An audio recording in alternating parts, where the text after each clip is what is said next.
Viví como una persona normal la mayor parte de mi vida, a pesar de que estaba viviendo otra vida paralela cada vez más enfermiza. Una de mis víctimas incluso me dejó volver a entrar en el coche porque me había encerrado a mí mismo fuera. Abrió la puerta para mí. Estaba furioso por dentro, cada vez más. Todas mis emociones eran muy fuertes, las positivas y las negativas, y dependiendo del ánimo me llevaban a un lado o a otro. Desde fuera podía parecer preocupado a veces, malhumorado otras veces, y en ocasiones perfectamente sereno, pero nunca muy cuerdo. Pero de nuevo la gente ni siquiera era consciente de lo que estaba pasando. Con 2,06 metros de altura y unos 130 kilos y un coeficiente intelectual de 145, Edmund Emil Kemper III, más conocido como Ed Kemper, es uno de los asesinos en serie más reconocibles del mundo. También es uno de los más famosos, no solo porque sus crímenes rozan la locura y superan la extrema crueldad, sino porque su inteligencia le permitió no ser atrapado hasta que él mismo se propuso lo contrario. Ed Kemper ha descrito con pelos y señales cuáles han sido sus motivaciones criminales, qué pensaba mientras mataba e incluso cómo lo hacía. Ya habéis escuchado su voz y hoy, en Terrores Nocturnos, os contamos su caso. Terrores Nocturnos, con Emma Entrena y Silvia Ortiz.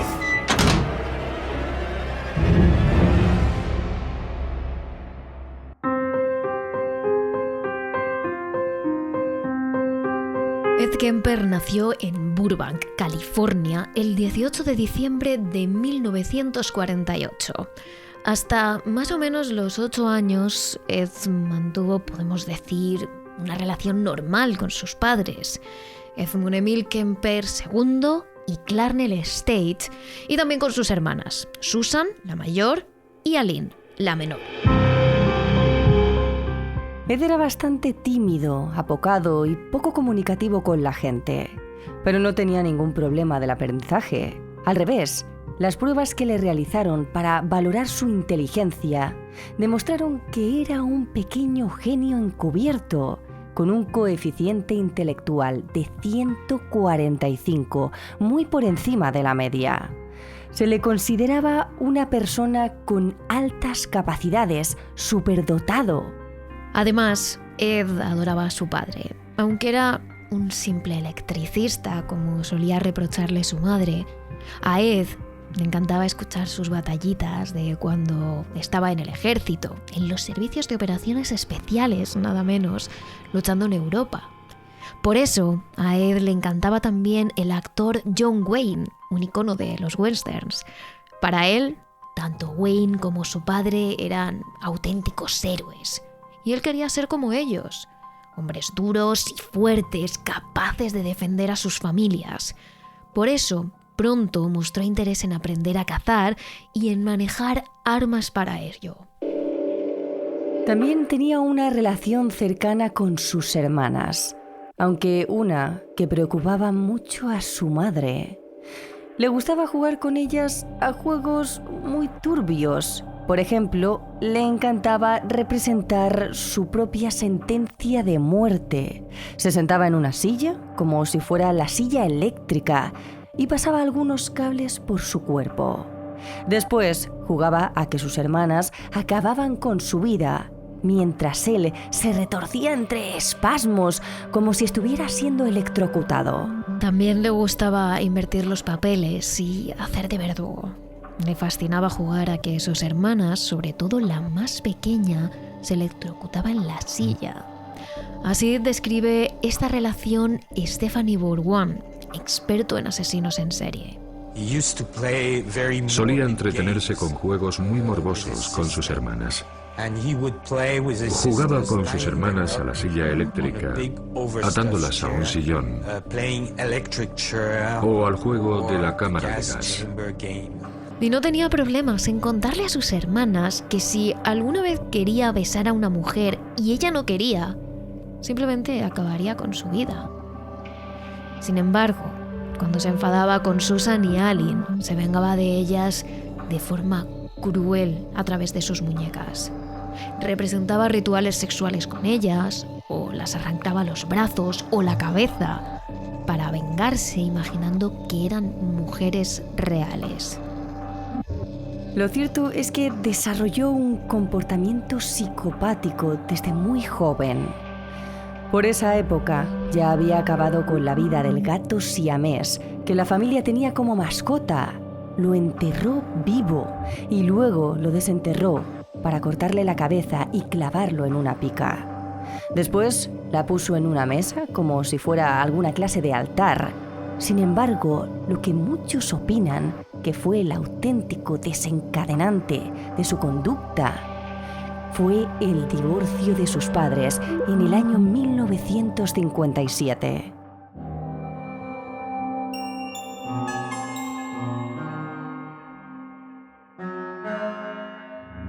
Aunque Kemper se llevaba mucho mejor con su padre, con el divorcio tuvo que quedarse con su madre y mudarse a Montana. Clarnell era una mujer autoritaria, fría, que había comenzado a beber tras el divorcio. No le gustaba que su hijo se pasase el día por ahí cazando pajarillos, ni tampoco su actitud introvertida. Llegó a definirlo como un blandengue, y eso hizo que su madre no lo tratase bien. Por ejemplo, a veces lo alimentaba solo con cabezas de pescado como castigo. Y Ed llegó a odiar a su madre tal y como él mismo contó en una de sus múltiples entrevistas. Mi madre era una mujer enferma, furiosa, rabiosa y muy triste. La odiaba, pero yo deseaba querer a mi madre. Vi cómo cada vez bebía más, cómo su vida social era cada vez menor. La vi volverse cada vez más rara. Ella sufrió mucho durante toda su vida, por lo que pasó anteriormente, por su crianza, su matrimonio fallido con mi padre, y yo era un recordatorio constante de ese fracaso. Sin embargo, el mayor problema de Clarnell con su hijo era el trato que tenía con sus hermanas. Su madre no soportaba esos juegos de silla eléctrica, ni lo que les hacía a sus muñecas. Estaba empezando a pensar que podría desarrollar un comportamiento abusivo hacia las mujeres. Así que, llegado el momento, Clarnell prohibió a Ed dormir en la misma planta que sus hermanas por miedo a que pudiera hacerlas daño. A cierta hora de la tarde, la familia dejaba la habitación central, el salón de la casa. Mi madre y mis hermanas, o solo mis hermanas, se iban a las habitaciones de arriba, donde yo solía ir a dormir antes, escaleras arriba. Pero yo tenía que bajar al sótano. Y para un niño de 8 años es muy difícil entender el motivo de eso. ¿Por qué yo voy al sótano? Era como ir al infierno o al cielo. Sabiendo lo que pasó después, puede que su madre no estuviera tan desencaminada.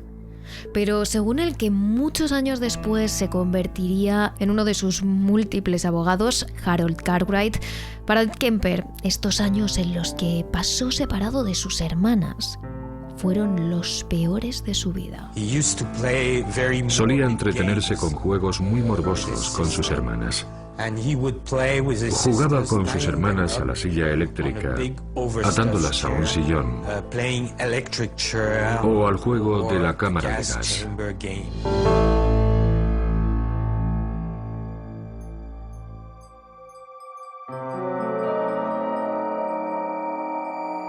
Ed consiguió pocos años después escaparse de casa de su madre en Montana para irse a vivir con su padre en Los Ángeles, a quien seguía adorando.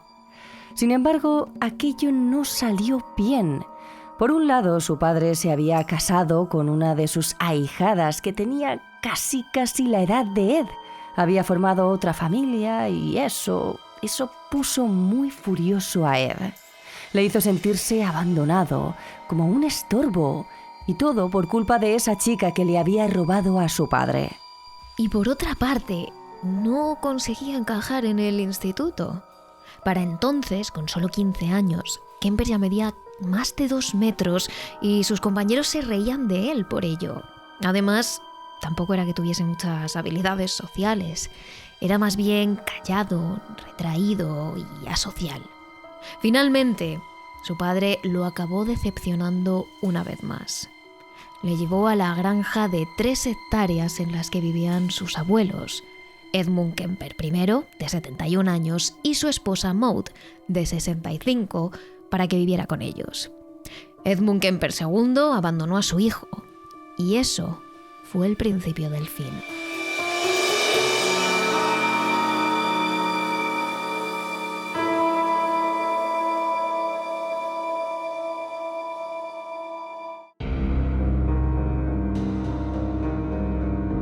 Ed tampoco consiguió llevarse bien con nadie allí. Aunque era superdotado, los otros adolescentes del instituto local le temían. Le consideraban prácticamente un gigante. Tampoco se llevaba bien con su abuela. Era una mujer bastante fría y estricta, que se dedicaba a escribir e ilustrar cuentos infantiles. Le recordaba demasiado a su madre como para que le cayera bien. Para colmo, Ed había desarrollado un enorme machismo y consideraba que las tareas que le mandaba su abuela, como limpiar su cuarto, eran tareas de mujeres, y él no iba a rebajarse a hacer eso. Además, tal y como confesaría después, para ese momento, con tan solo 15 años, ya tenía fantasías sobre acabar con vidas, sobre todo con la decapitación. De hecho, había matado y torturado a otro gato y cazaba animales con asiduidad. Así llegó la mañana del 27 de agosto de 1964. Maud estaba en la mesa de la cocina, escribiendo e ilustrando uno de sus cuentos, mientras su marido había salido en coche a hacer unos recados. Entonces, Kemper tuvo el impulso de salir a cazar. Ed pasó por delante de su abuela con el rifle de caza que su abuelo le había regalado en la mano y le dijo a Maud que iba a traerle algunos conejos. Su abuela no hizo más que levantar la cabeza y pedirle que, por favor, no matara a pajaritos, ya que a ella le encantaban esos animales. Entonces algo hizo clic en la cabeza de Ed. Nadie tenía derecho a decirle qué podía matar y qué no. Sin más explicaciones, levantó el rifle y acabó con la vida de su abuela, disparándole 3 veces primero y apuñalándola después. Entonces envolvió su cabeza en una tela y dejó su cuerpo en la cama de su habitación. Fue en ese momento cuando escuchó el coche de su abuelo. Parecía que el hombre había regresado a casa de hacer unas compras. Por la cabeza de Ed solo pasó un pensamiento. Su abuelo se enfadaría si se enteraba de lo que había hecho, así que debía acabar con su vida también. Y así lo hizo. En cuanto entró en el garaje, le disparó varias veces. Él mismo llamó después a su madre para confesar lo que había hecho. ¿Por qué?, le preguntó el sheriff de policía que le detuvo. ¿Por qué un niño de 15 años había acabado con la vida de 2 personas a las que decía que quería? Porque quería saber qué se sentía al hacerlo. Fue la única respuesta de Kemper.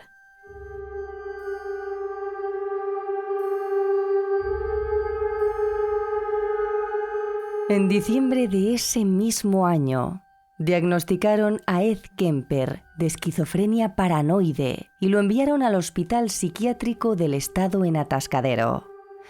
Aunque fue un diagnóstico muy discutido, muchos expertos decían que era claramente un psicópata, pero que estaba en pleno uso de sus facultades mentales.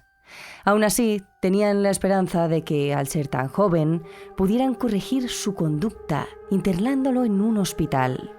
Pero pasó justo lo contrario. Ed Kemper utilizó su estancia en el hospital para aprender muchísimo sobre psicología y criminología. Poco a poco, y gracias a su inteligencia, se fue ganando la confianza de los médicos. Aprendió la terminología y se creó una fachada tan buena que uno de los médicos incluso le acabó convirtiendo en su asistente. Durante las sesiones aprendió sobre cómo habían cogido a otros criminales, cuáles habían sido sus fallos, sus torpezas, y mentalmente fue apuntando todo esto en su cerebro para que a él no le pasara. Trató también con muchos agresores sexuales, algo que despertó una nueva fantasía en él, además de la de acabar con sus vidas. Pero además, se dio cuenta de que a la mayoría de ellos les habían atrapado porque las víctimas los habían reconocido y se lo habían contado todo a la policía. Esto hizo que, antes de tener siquiera la mayoría de edad, algo se grabara a fuego en su cabeza. Nunca había que dejar a su víctima con vida. Además, tuvo acceso a los informes de muchos otros pacientes criminales y con ello aprendió exactamente cuál era el comportamiento que debía mostrar y las palabras que debía utilizar para que los médicos confiaran en que se había recuperado completamente, en que estaba rehabilitado y era una persona perfectamente cuerda.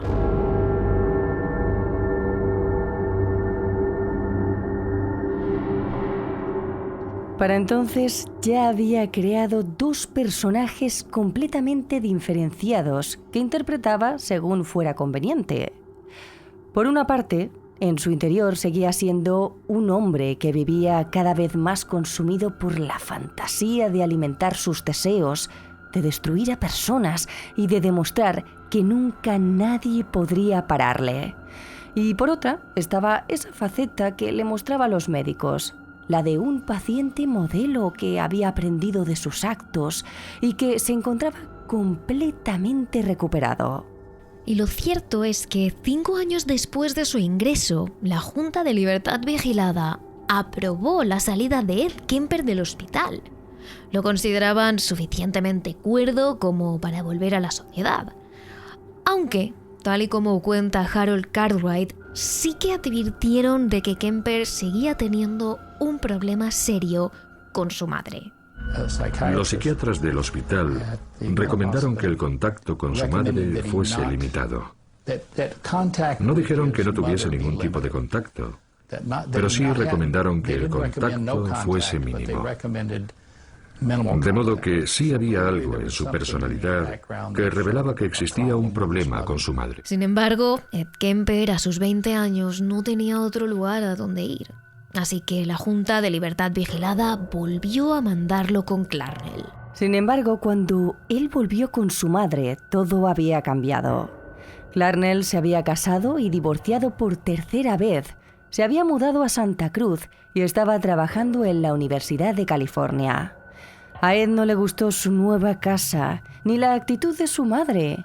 Ella insistía en que era un chico muy listo, debía ir a la universidad, labrarse una carrera, un futuro. Pero Ed se negaba en redondo, en parte porque su sueño era ser policía, para ser como su héroe John Wayne, pero también porque se negaba a cumplir con cualquier cosa que le pidiera su madre. De hecho, lo intentó. Intentó ser policía. Era un tipo fuerte, inteligente, que se movía con bastante habilidad.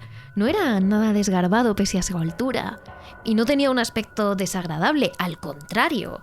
Parecía bastante amigable con su gran bigote y sus gafitas.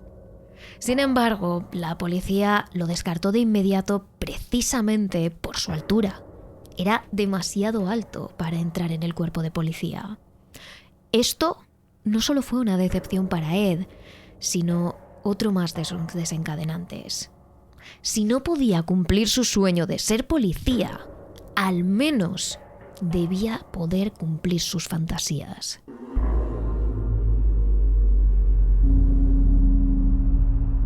Finalmente, a Ed Kemper no le quedó más remedio que buscarse otro trabajo. Le acabaron contratando como el guardavías en el Departamento de Autopistas de California. Un trabajo que le proporcionaba muchas más ventajas de las que pudo llegar a imaginar. Para empezar, gracias al sueldo que ganaba, pudo mudarse por fin de casa de su madre, que era el auténtico infierno para él, y permitirse una habitación en Alameda, una localidad a las afueras de San Francisco. Se compró un coche, un Ford Galaxy amarillo y negro, y aunque parezca imposible, consiguió tener 2 pistolas. De hecho, en su coche siempre llevaba estas 2 armas, además de 2 navajas. Y conducía bastante, en una época en la que el autostop era bastante común. A él le gustaba recoger a autoestopistas que necesitaran un favor, un viaje. De hecho, durante 3 años recogió a cientos de personas. Algunas cifras hablan incluso de más de 300 personas que no notaron nada raro al subirse en su coche, que se pusieron en el asiento trasero de Ed Kemper, charlaron animadamente con él y le dieron las gracias por su ayuda. Por entonces, Kemper parecía tener una vida normal y corriente, incluso tranquila. Pero en su interior, sus fantasías cada vez eran más difíciles de mantener. Se pasaba horas y horas estudiando sobre criminología. Veía películas y documentales, leía libros sobre el tema, cada noticia sobre asesinos. Estudiaba en qué fallaron, por qué les cogieron, cuáles fueron sus errores. Y poco a poco, en su mente, empieza a fantasear con cómo lo haría él, cómo acabaría con las vidas de sus víctimas. Piensa en si las decapitaría y guardaría su cabeza o en si las desmembraría después, en si abusaría o no de los cuerpos. Al mismo tiempo, su relación con las mujeres era cada vez peor. Kemper era capaz de relacionarse con los hombres, de ser amigable y de ganarse incluso su confianza, pero solo con los hombres. Ni siquiera era capaz de sentarse a hablar con una mujer. Desde su pequeña habitación, cada día, veía como parejas jóvenes, sobre todo universitarias, salían a citas. Y pensaba en por qué él no podía hacer lo mismo. ¿Por qué no puede conectar emocionalmente con una mujer? Por supuesto, odia cualquier movimiento que tenga que ver con la liberación de la mujer. Odia a los hippies, a las feministas, a las mujeres que son demasiado abiertas con los hombres, que visten de forma atrevida o que se salen del rol femenino tradicional. Y por supuesto, sigue odiando a su madre como la mayor representante de todo esto. Además, aunque no viven juntos, las discusiones con ella son cada vez más fuertes. Así es como se empieza a obsesionar con las estudiantes universitarias.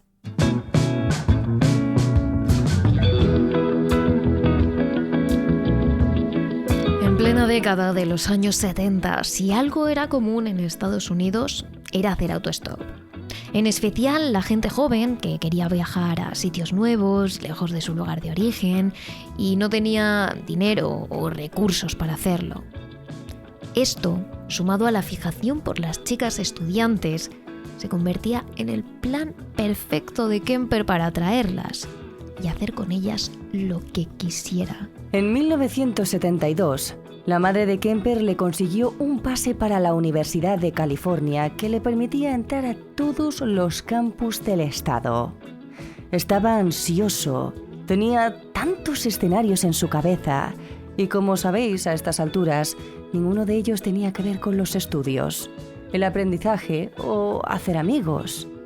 Una mente tan turbia como la de Kemper solo era capaz de imaginarse lo peor.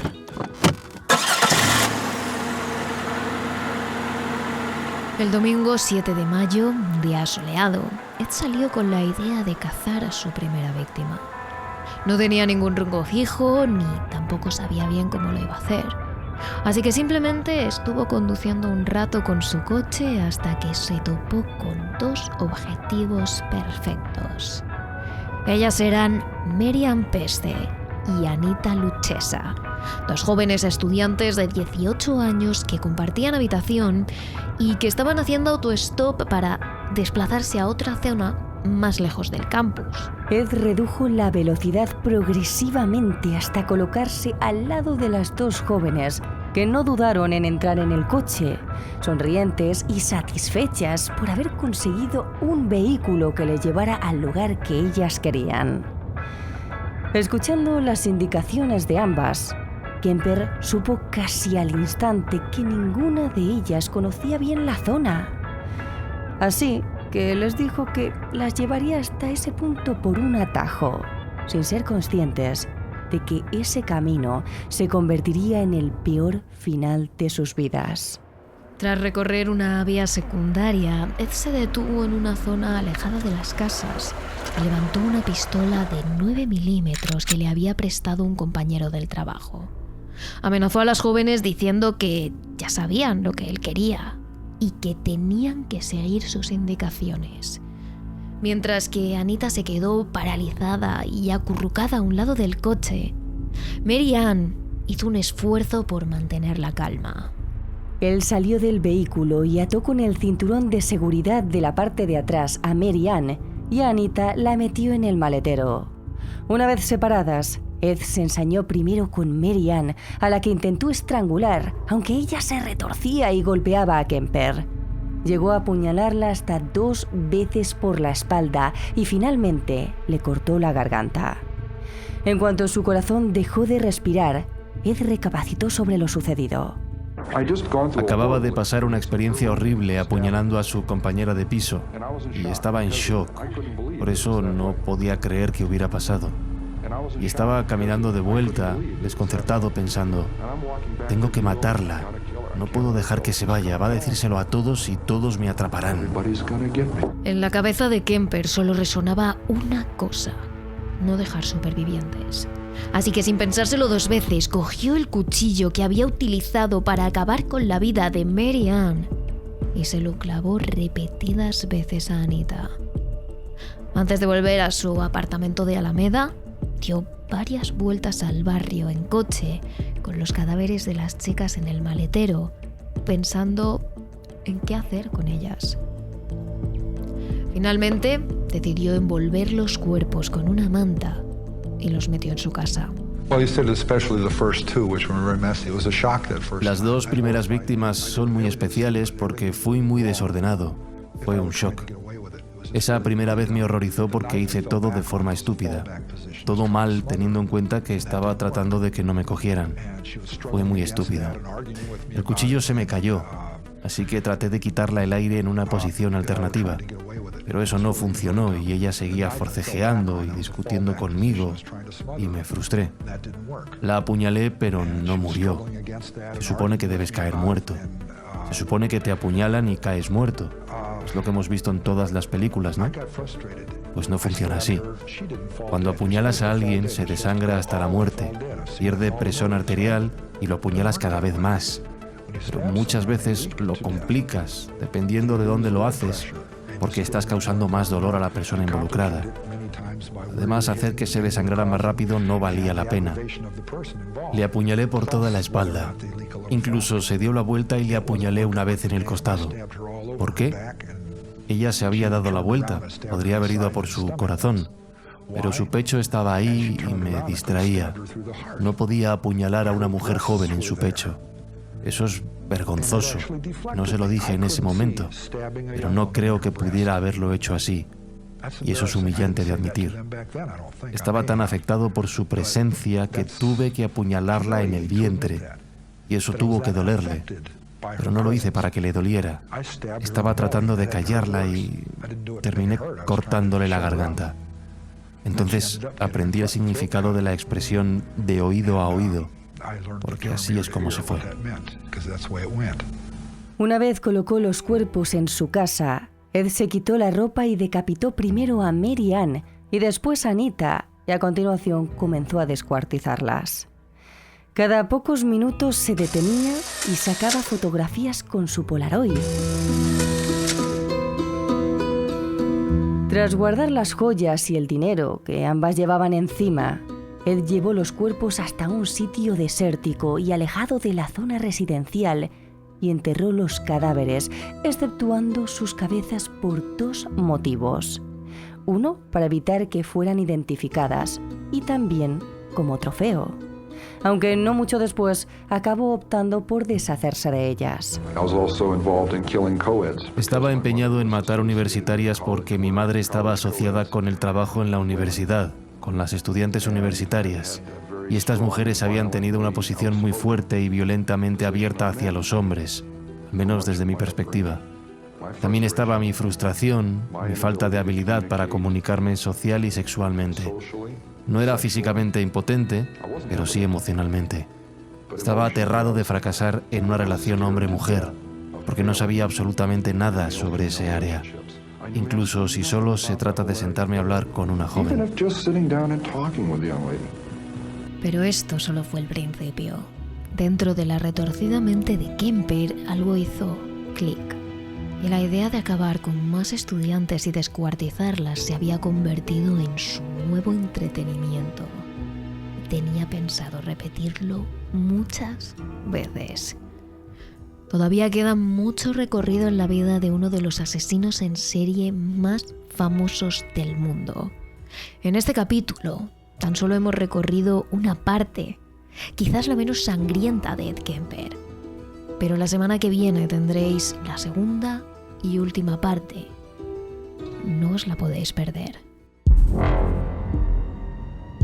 Y para hacer más corta la espera, en nuestro capítulo extra de este jueves, seguimos la línea del True Crime y os hablamos de una de las asesinas en serie más peligrosas de Estados Unidos, conocida como Belle Guns o la Viuda Negra.